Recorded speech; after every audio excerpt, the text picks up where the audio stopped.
হরে কৃষ্ণ কৃষ্ণ কৃষ্ণ হরে হরি বল হরি বল হরি বল। তোমরা সব ভালো আছো? সবাই ভালো আছি। এখানে খাওয়া দাওয়া ঠিকঠাক হয়? খাওয়া দাওয়া ভালোই আছি। খাওয়া দাওয়া ভালো হয়। ঠিক আছে।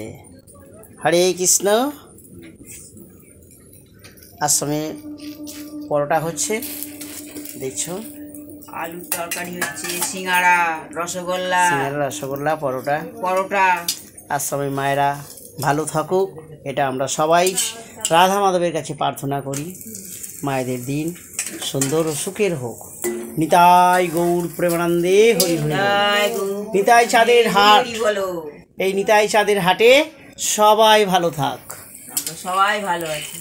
রীতা দাসীর কন্ট্যাক্ট নাম্বার 9836769125। এই রীতা দাসী হরিনাম পরিবেশন করেন হরিবাসরে, নিতাই চাঁদের আসরে। নিতাই চাঁদের হাটে যায় ভক্তরা ডাকলেই, হাটে গ্রামে গঞ্জে বাজারে যেখানেই হরিসেবায় রীতা দাসীকে নিমন্ত্রণ করে। তিনি হরিকথা বলেন, কীর্তন গান পরিবেশন করেন, তিনি কীর্তনিয়া। তবে তিনি নিতাইয়ের নির্দেশ মতো গৌরচাঁদ যে নিতাই চাঁদকে বলেছিলেন, নাম বেঁচে এসো ভাই সাবধান, অর্থমূলে নয় ভক্তিমূলে। তাই গ্রামের মানুষরা ভক্তি সহকারে ভিক্ষা করে মাদুগুড়ি করে হরিবাসর সাজালেই রীতা দাসী সেই হরিবাসরে চলে যায় হরিকথা বলতে, একটি টাকা না নিয়ে। এটাই তার একটা বিশেষত্ব, যে নাম হবে ভক্তির বিনিময়ে, অর্থের বিনিময়ে নয়।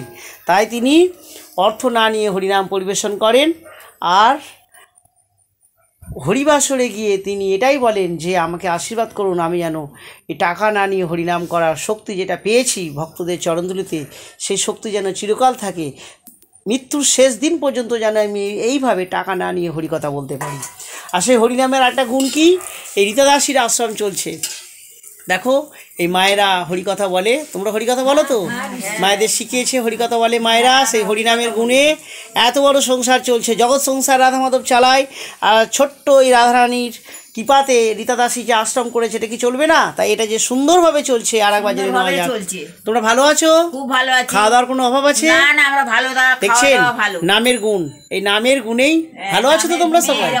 দেখছেন নামের গুণেই এরা ভালো আছে। হরে কৃষ্ণ, হরে কৃষ্ণ।